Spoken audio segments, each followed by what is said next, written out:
নমস্কার বন্ধুরা, তোমরা সবাই কেমন আছো? আশা করি তোমরা সবাই খুব ভালো আছো। আচ্ছা, প্রথমেই একটুখানি ভিডিও শুরু করে বলে নিই, আজকে না আমার গলার অবস্থাটা একটু খারাপ আছে, তো প্লিজ তোমরা একটুখানি সেই ব্যাপারটা একটু ম্যানেজ করে নিও।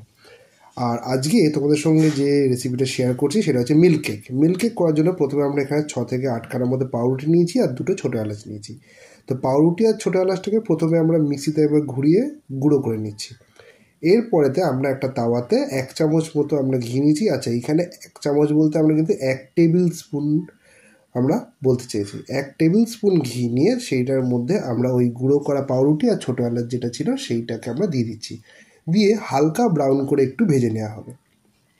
তারপরেতে আমরা ওই মিশ্রণটাকে তুলে রাখবো, দিয়ে ওই গরম তাওয়াতে আমরা 1/4 কাপ মতো চিনি দিয়ে দেবো, দিয়ে চিনিটাকে গলিয়ে নেবো বা ক্যারামেলাইজ করে নেবো।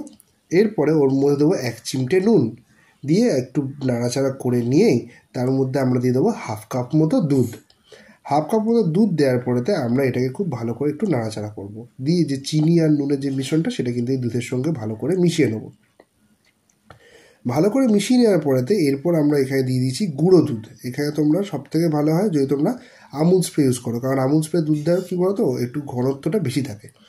আচ্ছা, তারপরেতে আবার আমরা চিনি দিয়েছি, এখানেতে আমরা 1/2 কাপ মতো চিনি দিচ্ছি। 1/2 কাপ চিনি দিয়ে আবার এটাকে আমরা ঘুরিয়ে নিচ্ছি। আচ্ছা, এখানে এই চিনিটা না তোমরা তোমাদের পছন্দ মতো বা স্বাদ মতো তোমরা দিও, বেশি বা কম।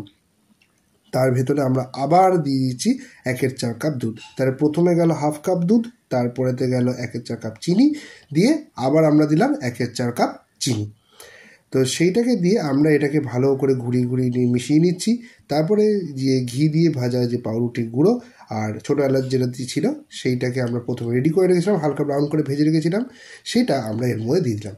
দিয়ে এটাকে কিন্তু ভালো করে ঘুরিয়ে ঘুরিয়ে ঘুরিয়ে ঘুরিয়ে ওই যে দুধটা সেটাকে এর মধ্যে মিশিয়ে দিতে হবে। খেয়াল রেখো এই সময় যেন পুড়ে না যায়। খুব বেশি হলে 5-7 মিনিট ঘোরালেই কিন্তু এই রান্নাটা মোটামুটি রেডি হয়ে যাবে। আর পুরো যে রান্না সেটা কিন্তু আমরা সিম আঁচে করছি।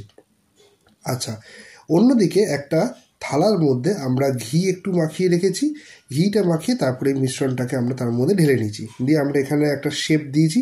শেপটা দেওয়ার পরেতে আমাদের যেহেতু এখানেতে ঘরেতে আমন্ড বাদাম আর তার সঙ্গে অল্প একটুখানি কাজু বাদাম মতো ছিল, তো সেটা আমরা এখানে ইউজ করেছি।